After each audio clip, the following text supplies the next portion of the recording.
Bilyonaryo si Ramon Ang.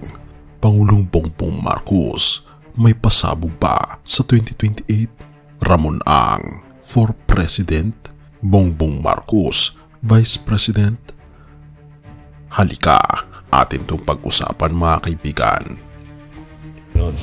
Now, yung proposal ni Ramon Ang is also certainly very welcome.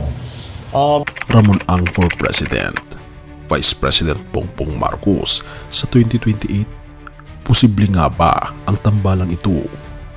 Isang bulong muna, tila may bagong kinikiligang tambalan ang ilang taga-suporta ng Pangulo. Pero teka, hindi ito love team.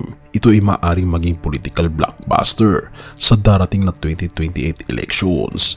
Sabi ng ilan, si Ramon Ang susunod na Pangulo ng Pilipinas. Pero may dagdag pa, si Pangulong Bongbong Marcos, Vice President naman. Sounds wild, pero teka lang, may twist. Ang simula ng usapan, hindi lang basta haka-haka, nagsimula ito na mag-alok si Ramon ang boss ng San Miguel Corporation na tumulong sa isa sa pinakamalaking problema ng NCR, ang pagbaha. Pangulong Bongbong Marcos mismo ang nagsabi na welcome ang tulong na ito. Pero ayon sa Pangulo, walang silbi ang proyekto kung hindi masusolusyonan ang tambak na basura. Therefore, may kasamang hamon sa LGUs para maglinis at magtulungan. Bakit sila pinag-uusapan? Sa mundo ng politika, mahalaga ang imahe at track record. Ramon Ang, kilala sa mga proyektong tapos bago pa ang deadline. Pangulong Bongbong Marcos, may existing na national leadership at loyal base of supporters. Pero kapag pinagsama mo ang sipag ni Ang at political brand ni Marcos, therefore, magkakaroon ka ng kombinasyong kayang mag-ikot ng balota at makakuha ng matinding media mileage. Pero sabi niya, hindi siya kwalipikado. Nauna nang sinabi ni Ramon Ang na hindi siya kwalipikado maging Pangulo. Pero kung titignan mo ang kasaysayan ng politika sa Pilipinas, ilang beses na bang nagsabing hindi ako tatakbo, pero maya-maya lang may proklamasyon na. Therefore, hindi imposible na magbago ang ihip ng hangin. Clues na hindi matatanggihan. Pangulong Bongbong Marcos mismo ang nagsabing malaking bagay ang private sector sa nation building.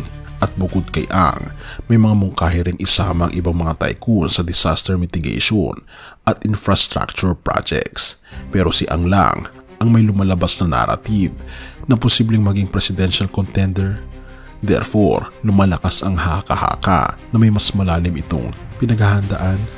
Sa 2028 magtatapos ang termino ni Pangulong Bongbong Marcos bilang Pangulo.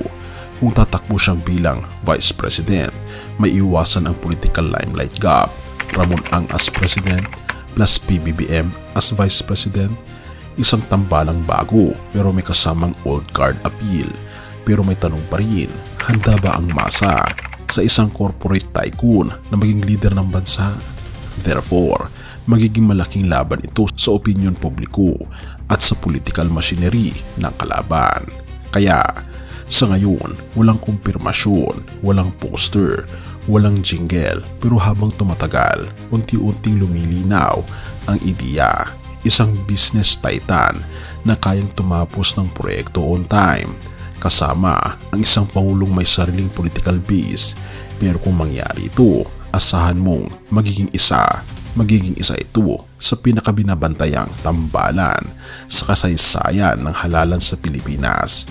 Therefore, ang tanong na lang, handa ka bang makita ang Ramon Ang for President, VP, BBM sa balota ng 2028? Pero may mas matinding tanong, sa dami ng laban sa politika, may mas mahalagang laban na dapat nating pagtuunan, ang laban para sa ating kaluluwa.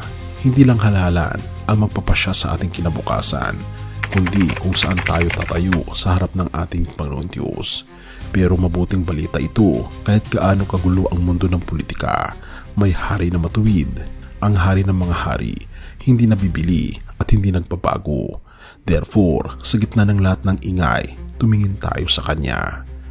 1:14 verse 6, Ako ang daan, ang katotohanan at ang buhay, walang makakapunta sa Ama, kundi sa pamamagitan ko, na binabanggit ng ating Panginoon Jesucristo. Kung sa 2028, hinahanap natin ang pinuno na magdadala ng pagbabago, tandaan natin, ang tunay at walang hanggang pagbabago ay matatagpuan lamang sa ating Panginoon Jesucristo. Purihin ang ating Panginoon Diyos at tayo manalangin. Ama naming Diyos na makapangyarihan sa lahat, kami po'y lubos na nagpapasalamat Panginoon na bagaman nagkakaroon ng pagbabago ang mga leaders ng aming bansa ay hindi po kayo nagbabago. Kayo pa rin po Panginoong Diyos ang nagdadala sa amin. Kayo pa rin Panginoong Diyos ang dapat naming sundin sa lahat ng mga problema ang kinakaharap ng mundo. Nais po namin Panginoon italaga ang aming buhay sa inyo sapagkat sa inyo po kami nagpapasakop at sa inyo po kami umaasa ng mas dakilang kingdom na hindi na po mapupuwag kahit kailan. Panginoong Diyos, isama niyo po kami sa inyo pong kaharian ngayon at magpakailanman at tinatanggap po namin ang aming Panginoon Jesucristo sa aming puso, sa aming buhay ngayon at iligtas niyo po kami. Salamat po Panginoong Diyos sa inyo pong pag-ibig sa amin at patnubayan niyo po kami at patawarin po kami sa lahat ng aming mga pagkukulang at pagkakasala sapagkat ito po ang aming samot hiling sa matamis na pangalan ng aming Panginoon Jesus. Amen.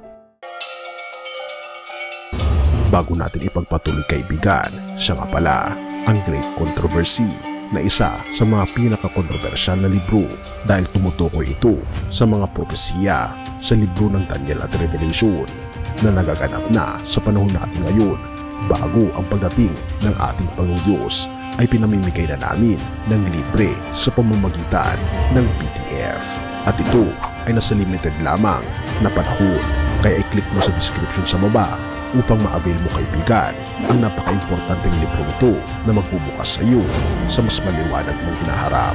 Purihin ang ating Panginoong Diyos at tayo magpatuloy.